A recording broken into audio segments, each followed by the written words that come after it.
হামলা কেন? প্রশাসন জবাব চাই। পটুয়াখালীতে হামলা কেন? প্রশাসন জবাব চাই। প্রশাসন জবাব চাই। নূরের ঘোষণা, নূরের ঘোষণা চাঁদাবাজি চলবে না। জবাব চাই। উপর হামলা কেন? উপর হামলা কেন? প্রশাসন জবাব চাই। গণঅধিকার পরিষদের উপর হামলা কেন? প্রশাসন জবাব চাই। প্রশাসন জবাব। Action to action, direct action, action to direct action. ঘুরিয়ে দাও, ভেঙে দাও, ঘুরিয়ে দাও।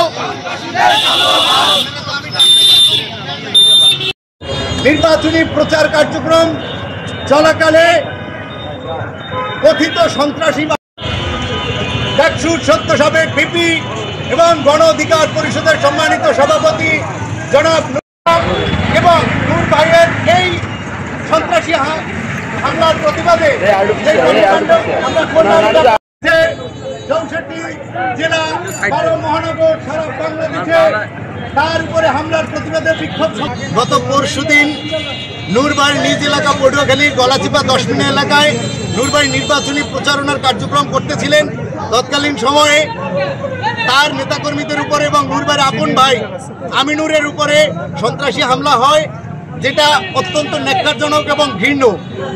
5ই আগস্ট গণ অভ্যুত্থান পরবর্তী সময়ে একটি বিপ্লবী সংগঠনের কর্ণধার জনাব নুরুল হক নূর ভাই, যিনি সদ্য সাবেক ডাকসু ভিপি, তার উপরে এরকমের আক্রমণ অবশ্যই ন্যাক্কারজনক এবং ঘৃণ্য। এই ঘৃণ্য কাজের সাথে যারা সম্পৃক্ত ছিলেন তাদেরকে দ্রুত সময়ে আমরা আটকের দাবি জানাচ্ছি। পটুয়াখালীর ডিসি এই ব্যাপারটাতে উদাসীন ছিলেন, তিনি কোনো দ্রুত পদক্ষেপ গ্রহণ করেননি এবং নূর ভাই প্রায় 3 ঘন্টার মতো আটক ছিলেন। তাদেরকে উদ্ধার কাজেও প্রশাসন তেমন কোনো গুরুত্বপূর্ণ ভূমিকা পালন করেননি, যার প্রতিক্রিয়া হিসাবে আমরা আজকে বরিশাল জেলা মহানগর একাট্টা হয়ে আমরা মশাল মিছিলের আয়োজন করেছি এবং এর পরবর্তী সময়ে যদি এই কর্মসূচি আপনাদের মাধ্যমে প্রশাসনের কর্ণকুহরে না পৌঁছায়, আমরা কঠিন থেকে কঠিনতর কর্মসূচির দিকে এগিয়ে যাব। সেই চাঁদাবাজির বিরুদ্ধে যাওয়াতে, চাঁদাবাজিকে সাপোর্ট না করাতে তার নিজ ইউনিয়নের একটা ডিসিআর 260 টাকা, সেটাকে 35,000 টাকা নেওয়ার দাম বাধা দেওয়ার কেন্দ্র করে আমাদের সংগ্রামী সভাপতির উপরে আমাদের নেতাকর্মী গণ অধিকার পরিষদের হামলা। তার প্রতিবাদেই আজকে বরিশাল জেলা মহানগরের আয়োজনে এই মশাল মিছিল। আমরা গণ অধিকার পরিষদের ভিপি নূরের ঘোষণা, কোনোভাবে চাঁদাবাজি চলবে না। যারা বা যাহারা করতেছে তাদেরকে সকলে চেনেন, ইতিমধ্যে মিডিয়ার মাধ্যমে আসছে। বিএনপির সাথে আমাদের সুসম্পর্ক। বিএনপি নামদারি করে কিছু অসাধু চক্র, সন্ত্রাসী বাহিনী যারা জুলুম অত্যাচারের সাথে নির্যাতিত, এর সাথে আওয়ামী দুঃশাসনের লিপ্ততা আছে। তারা নব্য দখলদারিত্ব চালানোর জন্য, দেশকে অস্থিতিশীলতা করার জন্য এসব করে যাচ্ছে। আমরা তীব্র নিন্দা জানাই।